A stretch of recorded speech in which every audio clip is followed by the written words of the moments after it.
Bonjour mes photographes, bienvenue sur la chaîne La Pause Benoît. Alors ça fait un certain temps qu'on s'est vu sur la chaîne, ça fait plaisir de vous retrouver. Et pour tous ceux que c'est la première fois qui viennent sur la chaîne, je vous invite à vous abonner. Pour cette première vidéo en 2023, on va traiter d'un sujet qui aborde la photo animalière. Deux accessoires qu'on va voir dans cette vidéo qui peut être pratique pour ce genre de pratique photographique. Alors, ces deux items, ça fait longtemps que j'y pensais pour les acquérir. Il y en a un, le premier que je vais vous montrer, c'est une paire de jumelles. Je les ai acquéris cet été pendant les vacances. Alors, c'est pour, en fin de compte, lorsqu'on se promène dans les bois pour repérer les animaux, que ce soit les oiseaux ou les petits gibiers. Mais parfois, lorsque notre vision a une certaine limite, on voit bouger quelque chose dans les arbres. Alors, c'est toujours plus facile avec des jumelles de les repérer. Même chose pour si on voit un chevreuil au loin, on n'est pas certain, mais avec ce genre d'accessoires, ça nous facilite grandement la tâche, puis ça nous permet vraiment d'identifier correctement notre sujet. Alors, il y a une panoplie de jumelles sur le marché qui grossissent plus ou moins, de format plus ou moins grand. Moi, je voulais avoir une paire de jumelles quand même le moins encombrant possible, puisque déjà, avec tout le matériel photo qu'on transporte sur le dos, alors c'est à considérer beaucoup au niveau du poids, tout en gardant une qualité optique maximale. Alors, j'ai magasiné chez Sail, un magasin québécois qui se spécialise dans la chasse et pêche. Puis, à la suite des conseils du vendeur, j'ai acheté de la compagnie Bushnell une paire de jumelles qui grossit 10 fois. Et puis, au niveau de l'objectif, c'est un 42 mm. Alors, pour le coût, c'est à peu près 150 $ plus les taxes. Le poids, c'est 22 onces ou 823 grammes. La longueur, c'est 5,8 pouces ou 147 mm. Alors, le champ de vision, c'est 290 degrés ou 96,6 mètres. Alors, derrière la boîte, on voit le modèle des jumelles ici. Au niveau de la conception, c'est anti-dérapante, une armure durable en caoutchouc. Le châssis est métallique. Puis au niveau de l'optique, c'est multicouche. Puis au niveau des accessoires, qu'est-ce qui est compris? C'est la sangle et les protecteurs pour les lentilles devant et derrière. Alors, je vais vous montrer les jumelles en tant que telles. Puis je me suis acheté aussi un accessoire supplémentaire qui est un harnais. Alors que je vais vous montrer un petit peu comment le positionner. Très pratique lorsqu'on a un sac à dos. Puis on veut avoir les jumelles devant et puis accessible en tout temps. Si on voit quelque chose bouger, on a tout de suite accès à nos jumelles. Alors, j'ai installé mon harnais ici.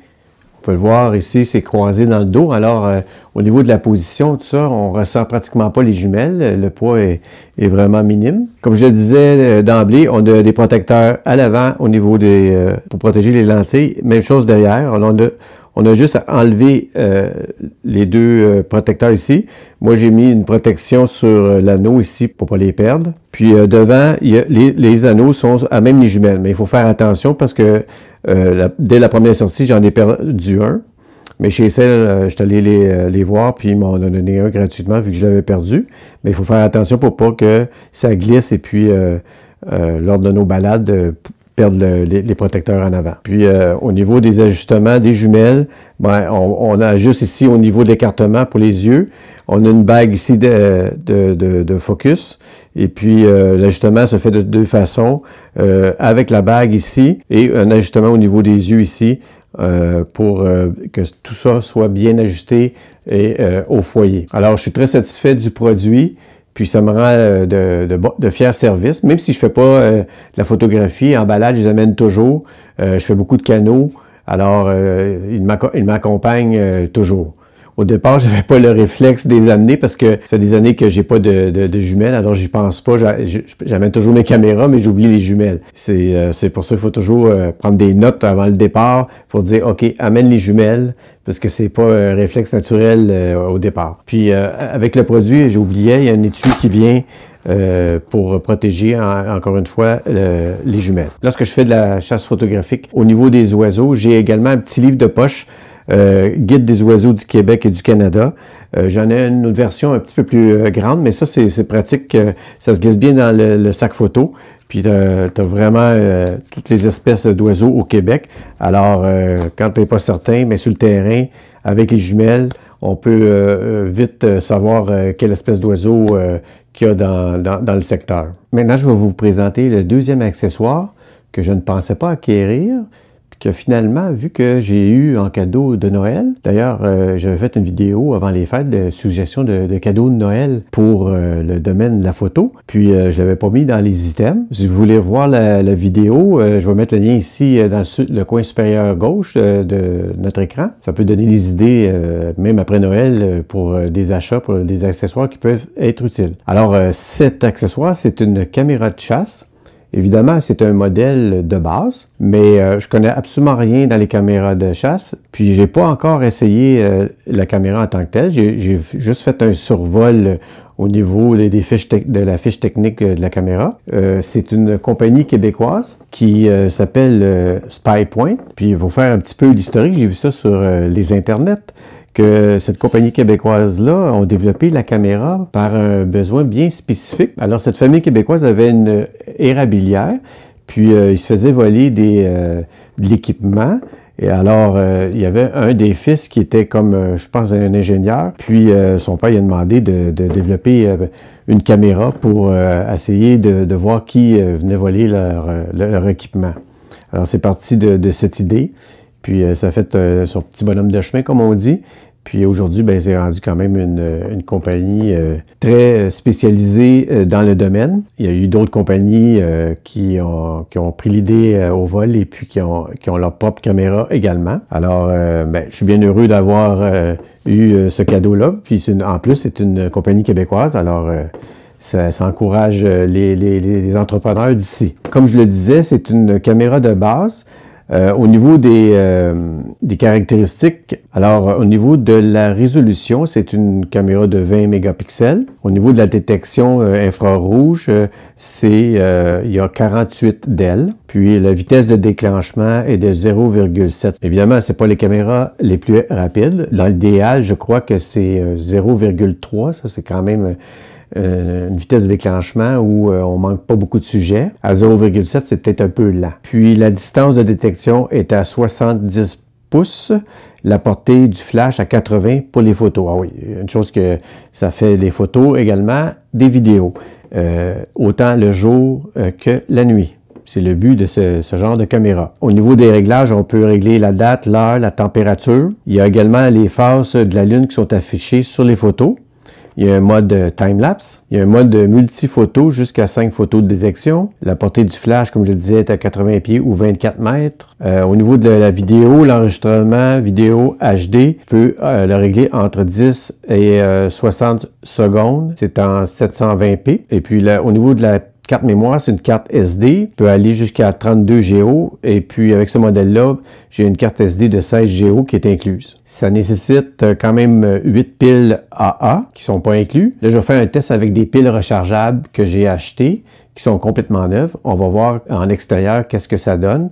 Apparemment qu'avec des piles rechargeables, c'est moins conseillé parce que ça va se décharger plus rapidement. Et puis, il y a une possibilité aussi de le brancher dans du 12 volts. Puis au niveau de l'accessoire, ça vient avec une sangle pour pouvoir la positionner sur une branche d'arbre ou sur un tronc. Alors voilà la caméra en tant que telle. Au niveau du camouflage, c'est plus des couleurs, on va dire, d'écorce d'arbres. Et puis, à l'arrière, évidemment, la partie où on peut glisser la sangle. Puis, si on veut, il y a une section prévue pour, si on veut cadenasser la caméra après l'arbre. Il y a également un pas de vis ici pour le mettre sur un trépied. Puis, la partie qu'on peut ouvrir ici pour avoir accès à notre écran de réglage. C'est pas un écran où on va pouvoir visionner les vidéos ou voir les photos. C'est seulement pour configurer la caméra. Puis on a ici le compartiment à pile. Alors, on a ici le bouton pour le on-off et le setup. Là, ce qu'on met à on, la caméra, on va voir, il y a un LED rouge qui s'allume sur le devant de la caméra pour nous indiquer qu'elle est en fonction. Puis si je le mets à setup, vous allez voir, là, on a l'heure qui s'affiche. Et puis, la date également. Et puis, si je clique sur OK, on va voir là les ajustements au niveau de la langue, la date, l'heure, la température. qui est réglable en Fahrenheit et Celsius. On a le délai à laquelle on veut que la vidéo part. Moi, je l'ai mis instantané. Après, la qualité, j'ai mis HD et la durée, 60 secondes. La sensibilité, je l'ai mis en auto. Et également, on peut mettre un nom. Là, j'ai mis mon prénom. Et la section aussi pour formater, important. Au départ, formatez votre carte SD pour qu'elle fonctionne bien. Voilà 2 accessoires que je vais mettre dans les prochaines semaines en pratique, combinés là, à la chasse photographique. Évidemment, moi, c'est en balade que je fais de la chasse photographique animalière, mais éventuellement, peut-être, j'aimerais peut-être faire de la photo animalière à l'affût. J'ai acheté cet été une tente camouflage. Alors, peut-être que éventuellement, j'essaierai cette technique-là. Alors, pour l'instant, c'est un survol de ces 2 accessoires-là. Puis maintenant, pour la fin de la vidéo, on va se retrouver sur le terrain. Je vais vous montrer un peu comment je vais installer la caméra. Évidemment, je vais mettre la caméra dans ma cour pour faire les premiers essais. Par la suite, si je capte quelque chose, je vais vous mettre les vidéos de la captation. Alors, je me retrouve à l'extérieur pour aller poser ma caméra de chasse pour faire un test. Et j'ai choisi vraiment la journée avec des intempéries puisque c'est une tempête de neige. Il tombe au-delà de 15 cm aujourd'hui. Alors, on va mettre à l'épreuve cette caméra. J'ai lu un petit peu dans la littérature que des batteries rechargeables, c'est pas l'idéal par temps froid. Bon, mes batteries sont complètement neuves, à pleine charge. On va faire le test pour voir si combien de temps ça peut durer. Je vais au moins minimalement laisser la caméra 24 heures de temps. Je vous amène avec moi pour aller poser la caméra. Là, je fais attention parce que j'ai pas déblayé la cour arrière, il y a beaucoup de neige, puis les escaliers, c'est glissant. En même temps, je vous invite à aller voir une vidéo de Nicolas Lafond. Il a fait un live sur l'utilisation des caméras de chasse. Vraiment un live très intéressant sur le sujet. Je vais mettre le lien en description. Puis, si vous voulez aller consulter, là, il aborde différents sujets comme la pose de la caméra, utiliser des gants, par exemple, pour pas que l'odeur humaine imprègne la caméra.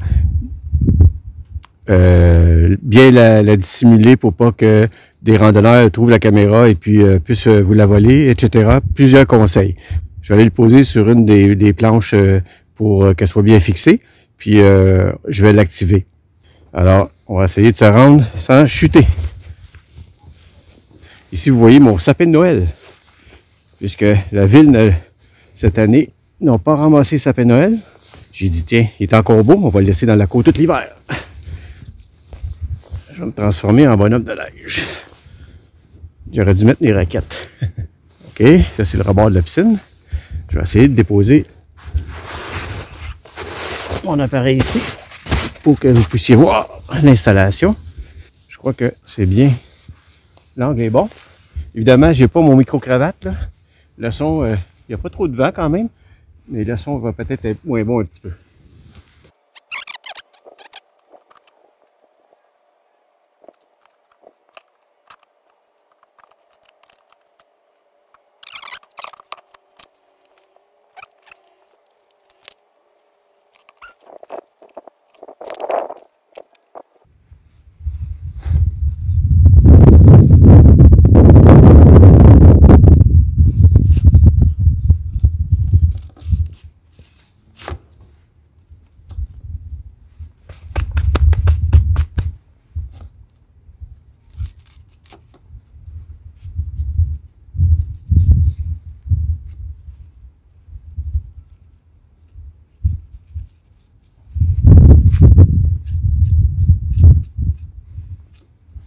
OK, maintenant, je vais activer la caméra et j'ai 30 secondes pour décarpir, comme on dit.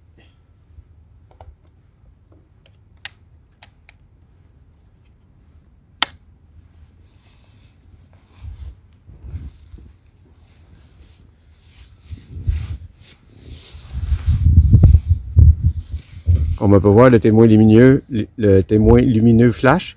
Alors, je vais... Évidemment, il va sûrement me capter pour la première séquence. Un peu normal.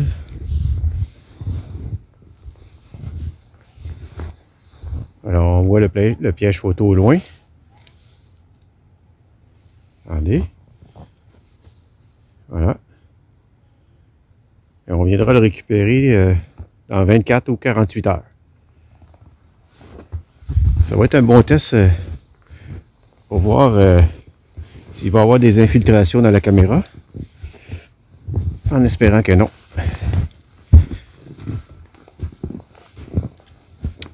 Alors, on va se retrouver pour vous immédiatement avec les séquences vidéo ou non. Alors, le résultat de captation pendant une période d'à peu près 24 heures. Alors, j'ai eu un déclenchement provoqué par quoi? Je ne sais trop, puisqu'il n'y a rien à l'image. Peut-être le vent, peut-être parce qu'il neigeait aussi, possibilité.